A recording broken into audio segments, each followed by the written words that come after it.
Na výrobu rúže som použila 130 cm saténovej stuhy v šírke 3,8 cm, rovnako dlhú niť, ihlu, nožnice, távnu pištoľ a zapaľovač.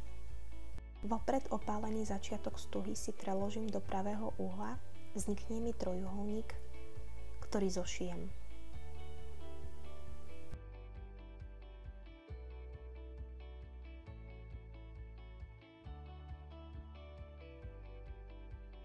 Po asi 1,5 cm medzere si opäť preložím stuhu do pravého uhla. Pozor, teraz si ju preložím dvojnásobne.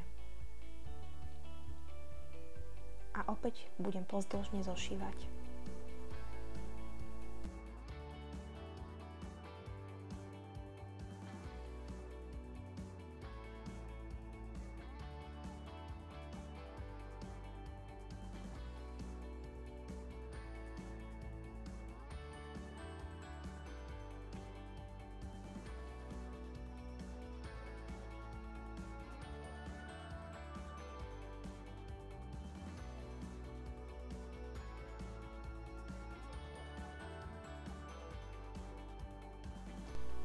A takto budeme vytvárať trojuholníčky, jeden hore, druhý dole, striedavo a zošívať pozdĺžne.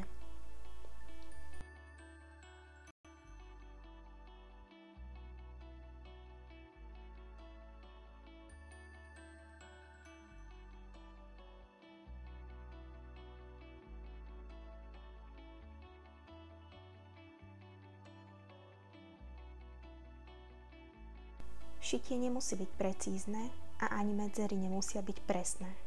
Dôležité je len dodržiavať správny uhol.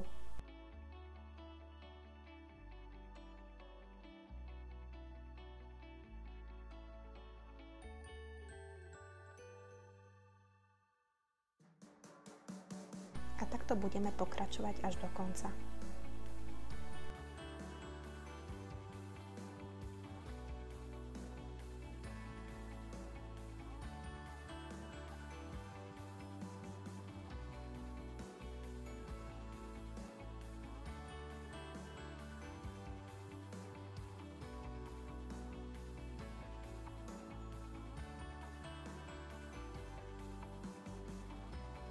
Ak by vám na konci vznikol prebytok stuhy, jednoducho ju odstrihnite, opáľte a zošite.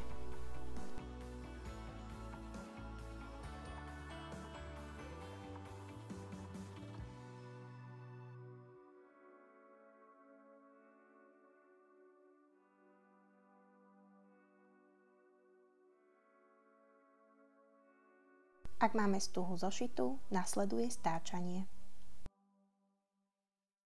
Vždy začíname s uzavretým trojuholníkom. Nanesieme si trošku lepidla, stuhu chytíme za cíp a začíname stáčať. Pozor, táto fáza je najdôležitejšia. Opäť si nanesieme trošku lepidla, jemne stočíme a preložíme si trojuholník.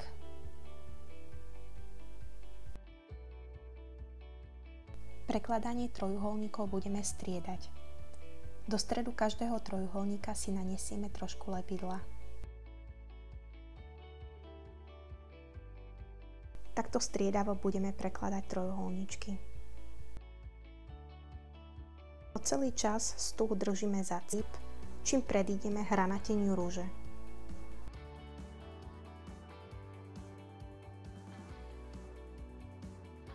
Stuhu nesťahujeme, rolujeme úplne jemne, aby nám vznikla pekná rozkvitnutá rúžička.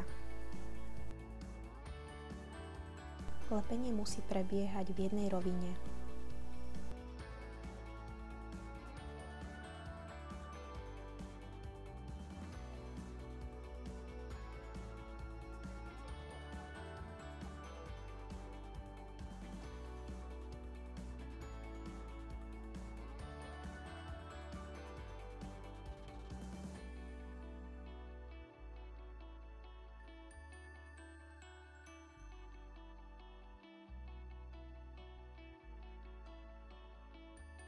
Tak, ako sme začínali s uzavretým trojuholníkom, je ideálne ho aj s ním ukončiť.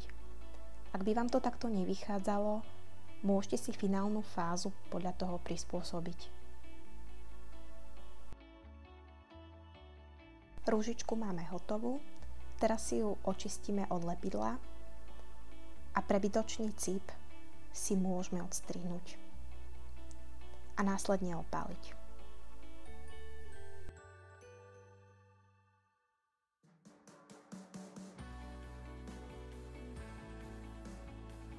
Chcem upozorniť, že som ľaváčka, preto u pravákov bude prebiehať stáčanie stuhy z opačnej strany.